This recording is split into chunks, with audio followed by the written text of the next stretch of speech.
इस क्वेश्चन का आंसर कीजिए। 10, 12, 14 अगर मैं 34 तक जाऊं, यहाँ पर डेफिनेटली प्लस का साइन होना चाहिए। ठीक है, प्लस का साइन रहेगा आपके एग्जाम में। अगर मैं 34 तक जा रहा हूं तो यहाँ पर आप बताइए क्या ये होगा। लास्ट टाइम आपको पता है, फर्स्ट टाइम आपको पता है, तो सेकंड फॉर्मूला यूज करिए, आपका आंसर आ जाएगा।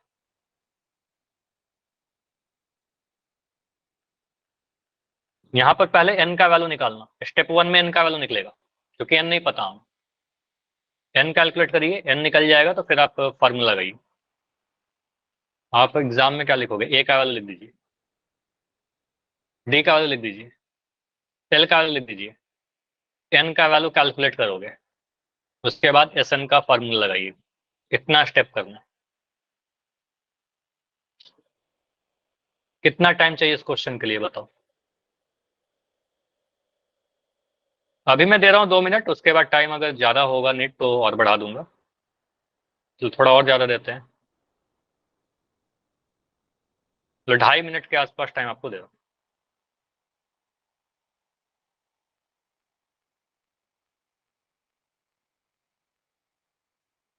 टाइम बढ़ जाएगा, लेकिन आप एक बार आंसर कर दोगे तो चेंज नहीं कर पाओगे, ये सोच के आंसर कीजिए। जो भी आपका सॉल्व करके आता है आंसर वो करिए।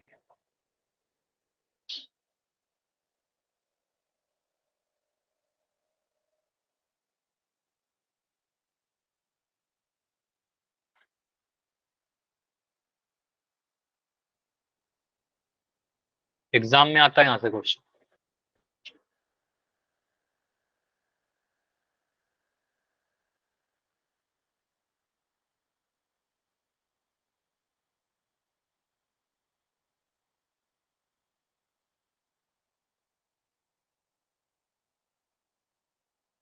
देखिए 286 आ रहा है, 264 आ रहा है, 506 आ रहा है, 288 आ रहा है।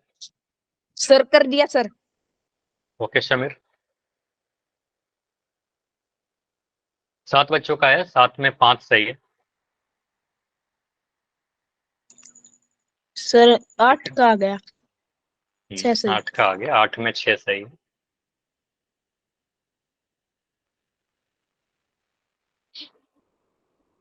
मुझे नहीं पता इसका आंसर क्या होगा, क्योंकि मैंने सॉल्व किया था पहले, लेकिन याद नहीं है कितना आंसर होगा, मुझे देख के तो नहीं पता चलेगा।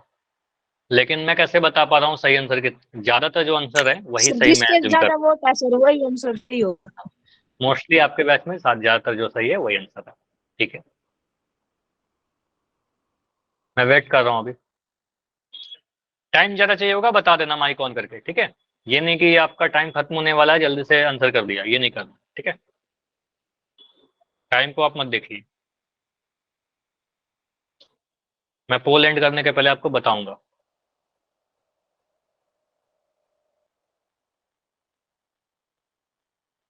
तो अभी क्लास में लगभग 29 बच्चे हैं, एग्जैक्ट बताऊं सर तो 29 ही बच्चे, ठीक है? सर 29 में छुट्टी सर 15 आंसर आया। स्कूलों की। नहीं, कल आपका बैच, अच्छा आपका तो बैच ऐसे भी कल नहीं होता ना, सर कल ऐसे जो ऑनलाइन क्लास है उसमें कल क्लास है। हाँ जी समीर बताओ। सर हरियाणा गवर्नमेंट ने सर्कल की छुट्टी की जगह नहीं, परसों की छुट्टी है शायद आपके स्कूल में। ऐसे सर्कल पता की कर भी लेना आप। बता रहे थे आज टीचर। अब ये आप स्कूल से पता करना, इसके मैं कमेंट नहीं करूंगा, इसमें कुछ मुझे नहीं पता उसके बारे में। अच्छा टाइम खत्म हो चुका है, एंड करें इसको या फिर थोड़ा टाइम चाहिए? 1 मिनट और रुक जाओ। ठीक है, मैं बिल्कुल इसमें टाइम इंक्रीज कर रहा हूँ। आंसर भी थोड़े कम आए हैं अभी तक।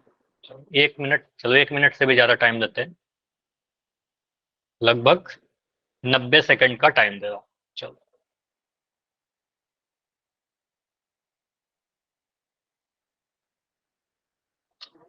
19 बच्चों के आंसर आ चुके हैं।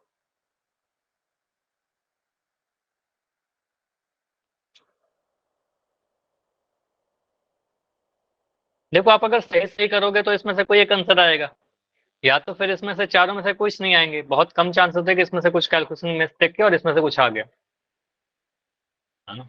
कभी कभी ऐसा भी होता है कि कुछ गलती कर दी और इसमें से कोई ऑप्शन आ गया। तो अगर मान लो कोई भी आंसर नहीं आ रहा तो इसका मतलब कुछ गलती कर रहे हो, फिर से सॉल्व करिए।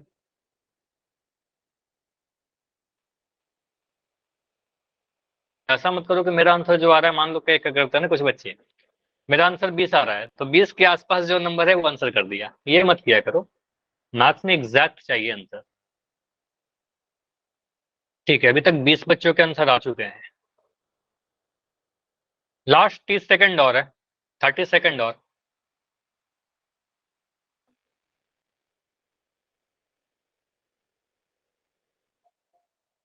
इस पोल टाइम के एंड होने के बाद 5 सेकंड या 6 सेकंड और रुकेंगे, उसके बाद पोल को एंड करके डिस्कस करेंगे। ठीक है, जो भी आपको लगता है आंसर कीजिए, जितना भी आपने सॉल्व किया। अगर आपका आंसर आ गया है तो आप वोट कर दो।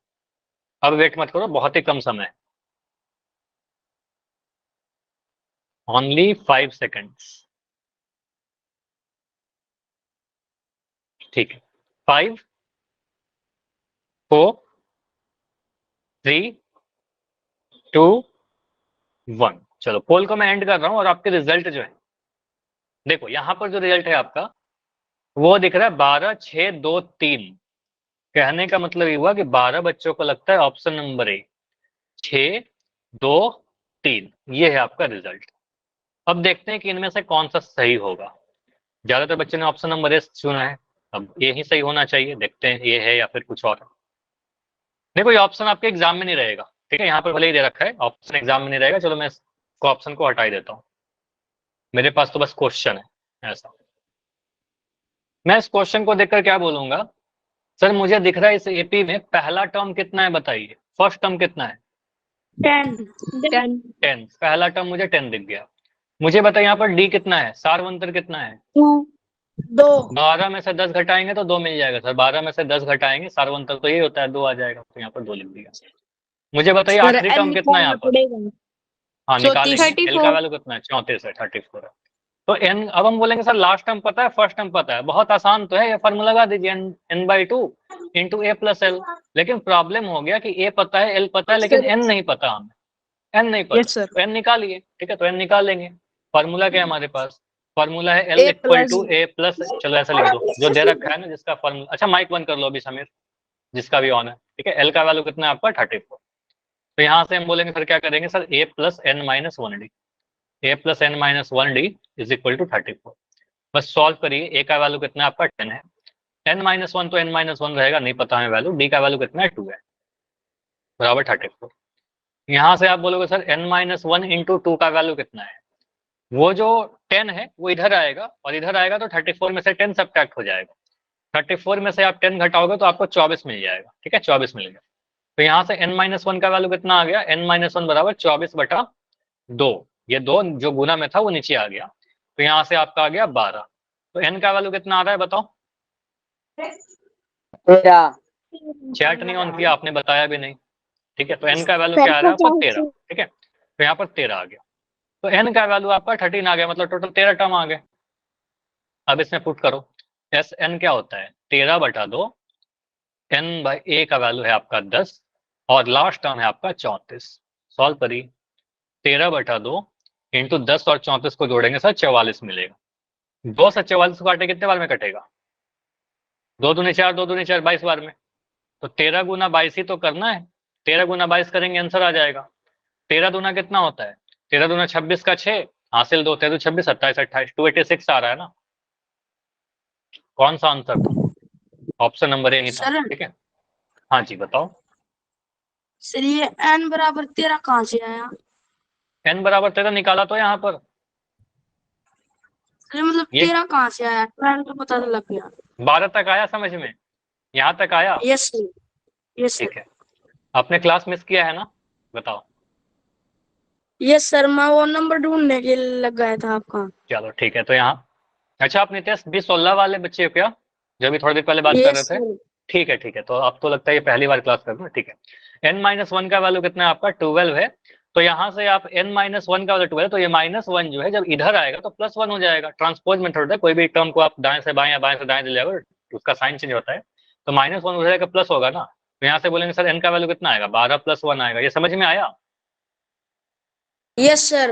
है ना? तो n का वैल्यू 13 आ गया, तो वही 13 पुट कर दिया यहाँ पर, 13/2 और यहाँ पर 10 + 44, इसको गुना किया तो 286 आ गया। चाहे आप ऐसे भी गुना कर सकते हो, 22 गुना 13 लिख करके, तो भी आपका आंसर 2 स्टेप में 286 आ जाएगा।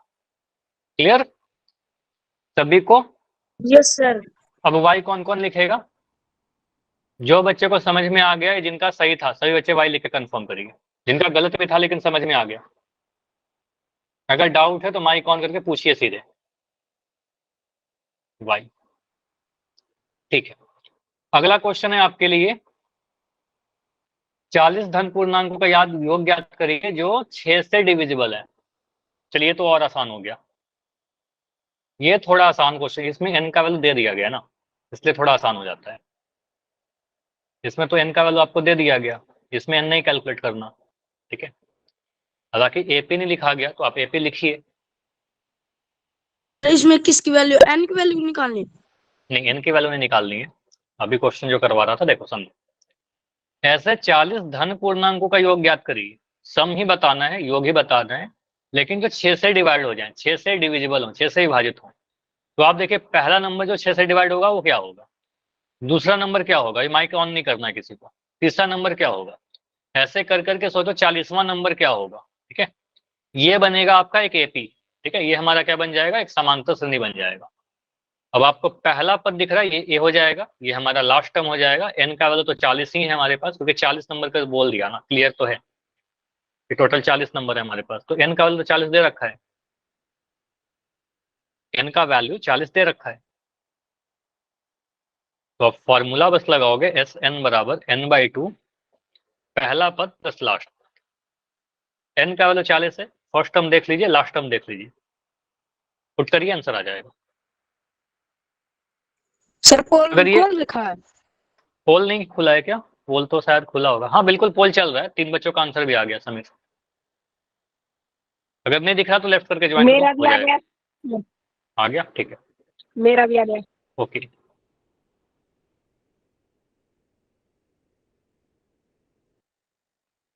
अगर ये वाला क्वेश्चन आपके एग्जाम में आता है तो ये 2 नंबर का आएगा, उससे ज्यादा नहीं आएगा, 2 मार्क्स में आता है ये क्वेश्चन।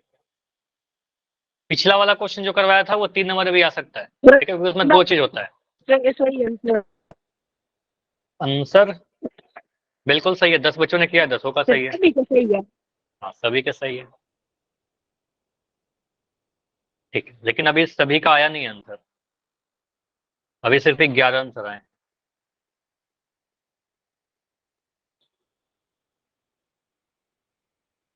तो अब जितने भी क्लास हम लोग कर रहे हैं वो सारे ही क्लास आपके एग्जाम पॉइंट ऑफ व्यू से बहुत इंपॉर्टेंट है। हर एक क्वेश्चन आपके एग्जाम से ही लिया गया है, और अगर आपके एग्जाम से नहीं लिया गया तो एनसीईआरटी बुक से ली गई है, मतलब हर हाल में आपके लिए इंपॉर्टेंट। वेरी गुड, अभी तक तो मुझे 100% रिजल्ट दिख रहा है, मतलब सभी का आंसर सही है, 14 बच्चों ने किया, 14 में 14 सही, बहुत बढ़िया। अभी एक गलत हो गया, कोई बात नहीं, ठीक है। ठीक है, 16 बच्चों ने किया, 16 में 15 सही है। सर 2 मिनट रुक जाओ। हाँ बिल्कुल, टाइम दे रहा हूँ, टाइम दे रहा हूँ। आप पहला नंबर देखो, मैं हिंट भी दे रहा हूँ, पहला नंबर लिखिए जो 6 से डिवाइड होगा वो 6 होगा, 6 का टेबल लिख दीजिए एक तरीके से, 6 12 18 करके। उसके बाद देखिए लास्ट वाला नंबर क्या होगा, 40वां नंबर क्या होगा, ये मैं नहीं बताऊंगा, वो आपको खुद सोचना होगा। 40वां नंबर सोचिए, अगर इतना पता चल गया तो ए का वैल्यू पता चल गया, एल का वैल्यू पता चल गया, एन का वैल्यू तो मैं बहुत कई बार बोल चुका हूँ कि एन का वैल्यू 40 है। ठीक है, 40 नंबर बोल रहा है ना, एन का वैल्यू भी पता है, तो सारा चीज तो दे दिया आप, बस फॉर्मूला में वैल्यू पुट करो, आंसर आपका रेडी हो जाएगा। ठीक है, 30 सेकंड और रुकेंगे, 30 सेकंड और,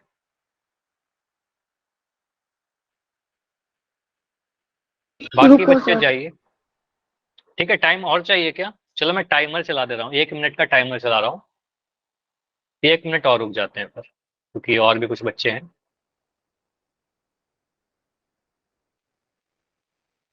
तो यहाँ पर 1 मिनट में पोल एंड होगा, जिनका हो गया बस वेट करिए। बहुत सारे बच्चों का हो गया, इनफैक्ट 20 बच्चों ने कर दिया, 20 में 19 सही है। और मान लो अगर पिछला वाला क्वेश्चन आपका गलत हुआ था तो घबराना नहीं है, आपको क्या करना है, उस क्वेश्चन को आपको नोट कर ले लिया, घर पर बिना सॉल्यूशन देखे हुए खुद से सॉल्व कर लीजिए, अगर हो जा रहा है तो फिर आप सीख गए हो, नहीं हो रहा है फिर से आप सॉल्यूशन देखिए, फिर से करने की कोशिश कीजिए, नहीं समझ में आ रहा अगले क्लास में पूछिए, है ना। चलो लास्ट 20 सेकंड है अभी, 20 सेकंड और। बहुत ज्यादा टाइम नहीं है, आप जाकर आंसर करो ए बी सी या डी। लास्ट 5 सेकंड और पोल अब एंड ही होने वाला है। 5 4 3 2 1। पोल को मैं एंड कर रहा हूँ।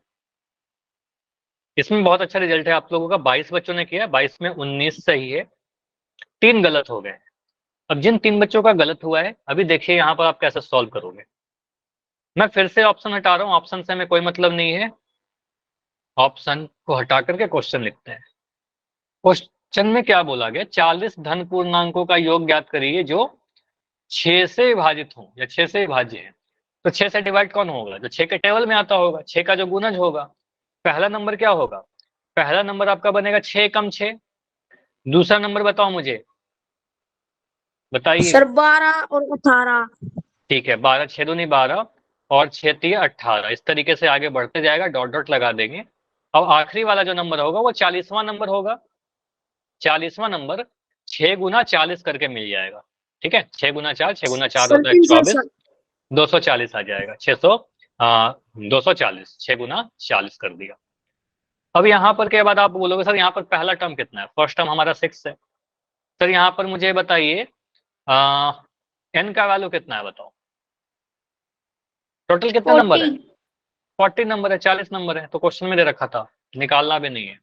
और लास्ट नंबर क्या है, लास्ट नंबर आपका 240 है। ठीक है, बस इसका फॉर्मूला यूज करिए। एस एन क्या होता है आपका, एस एन होता है n/2 इंटू ए प्लस एल। ठीक है, ए होता है n/2 करने का मतलब 40/2। ए का वैल्यू कितना है 6 और एल का वैल्यू 240। ठीक है, बस इसको आप 2 से डिवाइड करिएगा, 20 बार में कट जाएगा, 2 दूनी 4, 20 बार में कट गया। इंटू 40 को 240 को 6 जोड़ेंगे तो आ जाएगा 246। 246 को 2 से गुना करना तो बहुत आसान है। 246 को अगर मैं 2 से गुना करूँ, 6 दूनी 12 का 2 हासिल 1, 4 दूनी 8 1 9 और 2 दूनी 4 5, 592। ठीक है, 592 और लास्ट में एक जीरो है तो यहाँ पर एक जीरो लगा दिया, तो 5920 आ रहा है। 2 0 आएगा सर।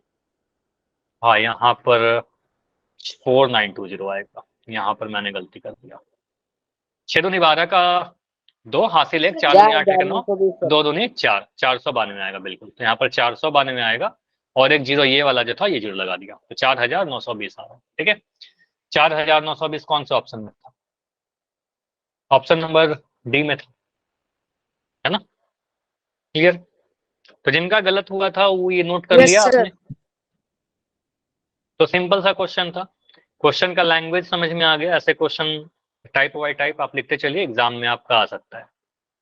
अब देखो अगला जो टाइप है हमारा, टॉपिक नहीं बदल रहा इसी में, ठीक है, n पदों के योग में ही अगला जो टाइप है सर, ऐसा क्वेश्चन पूछ सकता है जहां पर अभी तक क्या हो रहा था ना, आपसे एक सीरीज लिखकर दे दिया गया था, आपसे एस एन का वैल्यू पूछा गया था। अब ऐसा भी तो हो सकता है कि एस एन का वैल्यू दे दे, योग दे दिया जाए और आपसे एन का वैल्यू पूछा जाए। ऐसा हो सकता है कि नहीं हो सकता, एन पूछा जाए कितने पद हो, तो बिल्कुल ऐसा ही यस क्वेश्चन सर। है। जैसे ये क्वेश्चन देखिए,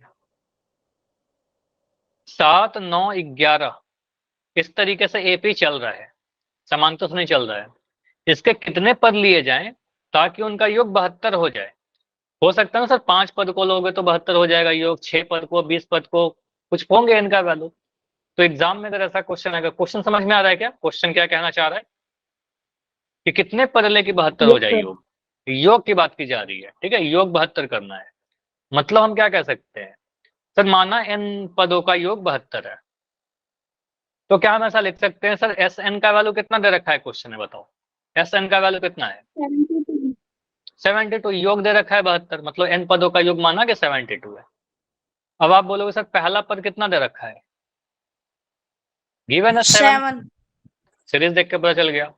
डी का वैल्यू कितना है यहाँ पर, 7 अंतर कितना है, 2। 9 में से 7 घटा दोगे, 9 में से 7 घटाओगे तो आपको 2 मिल जाएगा, सेकंड पद में से फर्स्ट टर्म घटाया तो 2 मिल गया। आपको निकालना क्या है, कितने पद लिए जाएं, मतलब एन ले लो ना, एन पद ले लिए, तो मान लो यहाँ पर बोला गया एन पद, एन का वैल्यू बताना है आपको। ठीक है, कितने पद होंगे, एन का वैल्यू पूछा गया है।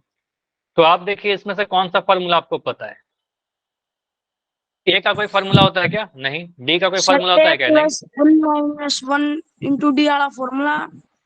नहीं, यहाँ पर देखो, एक फार्मूला आपका होता है ए एन बराबर A plus N minus one D, तो ये होता है एनवा पद का, एनथ टर्म का। लेकिन एनथ टर्म आपको कहाँ दिया गया है? आपको दिया गया एन पदों का योग। तो एन पदों का योग का फार्मूला लगाइएगा ना, यहाँ पर एन पदों का योग का फार्मूला लगाइएगा। स्क्रीन रुक गया है क्या? और एस एन वाला एन हाँ, बटे टू। एस एन वाला लगाएंगे। एक सेकंड, स्क्रीन स्टॉप करके प्रेजेंट कर रहा हूँ।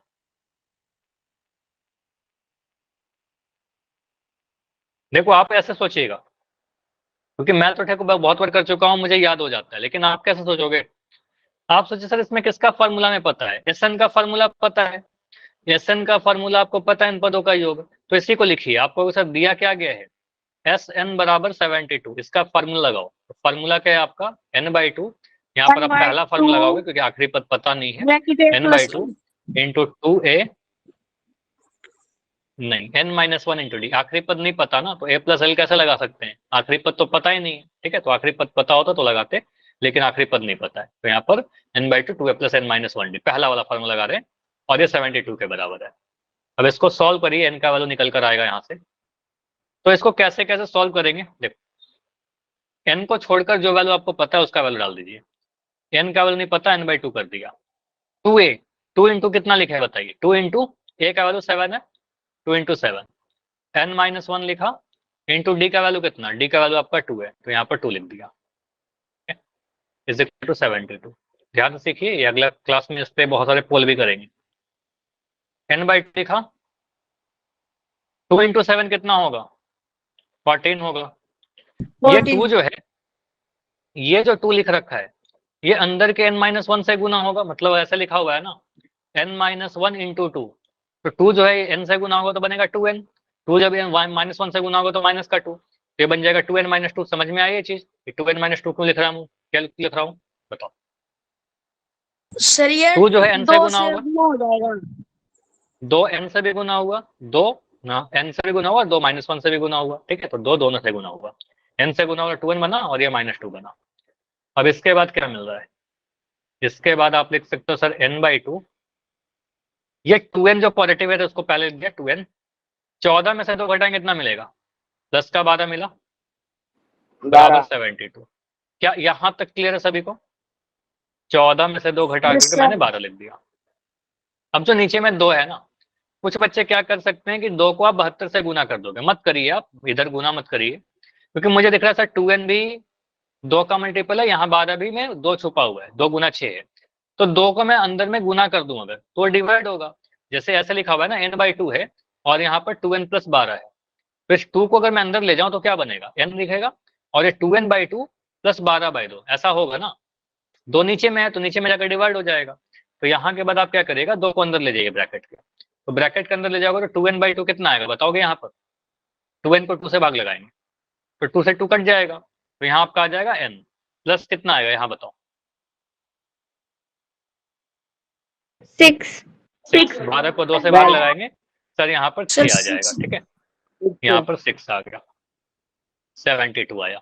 तो ये समझ में आ रहा है मैंने क्या किया? काटा, 2 से 2 काटा, 2 से काटा 6 बार में, तो ये 2 जो है ना अंदर वाले टर्म के साथ जाकर डिवाइड हो रहा है, क्योंकि नीचे में है तो डिवाइड ही होगा, मल्टीप्लाई मत कर देना। अब यहाँ पर से आपका एक इक्वेशन बनेगा, हमेशा ऐसा क्वेश्चन में क्वाड्रेटिक इक्वेशन बनता है, द्विघात समीकरण बनता है। एन स्क्वायर, एन से गुना होगा, एन स्क्वायर मिला, एन जब 6 से गुना होगा तो प्लस का 6n बन जाएगा, प्लस का 6n इज इक्वल टू 72। इस 72 को दाएं तरफ लेकर के जाइए, सॉरी बाएं तरफ लेकर जाइएगा, तो बन जाएगा n स्क्वायर प्लस का 6n माइनस का 72 इज इक्वल टू 0। ये जो आया ये आपका एक द्विघात समीकरण बन गया। इस द्विघात समीकरण को सॉल्व करने के लिए 2 मेथड है आपके पास। चल हमारा n है, n का वैल्यू निकल जाएगा सॉल्व कर दोगे तो। एक तो हमारा द्विघात सूत्र, सीधाचार्य फॉर्मूला, और एक हमारा मिडिल टर्म स्प्लिट, मध्य पद विभाजन विधि। हम कौन सा यूज करेंगे? देखो, यहाँ पर द्विघात सूत्र यूज करोगे ना, कैलकुलेशन लंबा हो जाएगा, तो बेटर ये है कि मिडिल टर्म स्प्लिट कर लीजिए, ठीक है। बीच वाले टर्म को ब्रेक करिए, 6n को ब्रेक करिए। मैं यहाँ पर लिख दे रहा हूँ इक्वेशन। इक्वेशन क्या है आपका? n स्क्वायर प्लस का 6n माइनस का 72 इज इक्वल टू 0, ठीक है। ये आपका इक्वेशन। अब मैं इधर सॉल्व कर देता हूँ इसको। देख, क्या हम ऐसा सोच सकते हैं सर 72 को ऐसा ब्रेक करिए कि उनको घटा कर, या माइनस का साइन तो घटा करके 6 आ जाए। सोचिए 12 minus 6 12 into 6, तो आपको पता है 12 6 72 होता है सर, 12 गुना 6 72 होता है, और 12 में से अगर मैं 6 घटा दूंगा तो आपका 6 मिल जाएगा बीच वाला टर्म। तो यहाँ पर 6 को आप लिख सकते हो, अब 12 माइनस 6, तो 6n को लिख सकते हैं क्या, 12n माइनस 6n। तो सीधे आप डायरेक्ट में लिख रहा हूँ यहाँ पर n स्क्वायर, इस 6n को लिखोगे सर 12n माइनस का 6n माइनस का 72 बराबर 0। मैंने क्या किया, कुछ नहीं किया, बस 6n को 2 पदों में डिवाइड किया, 2 पदों में बांटा। मध्य पद विभाजन चैप्टर नंबर 2 में भी पढ़ा था, चैप्टर नंबर 4 में भी पढ़ा था, 2 बार पढ़ा था हमने। ठीक है, इसको सॉल्व करिए, कॉमन निकालिए, पहले 2 टर्म में से n कॉमन आएगा तो आपको मिलेगा n प्लस 12।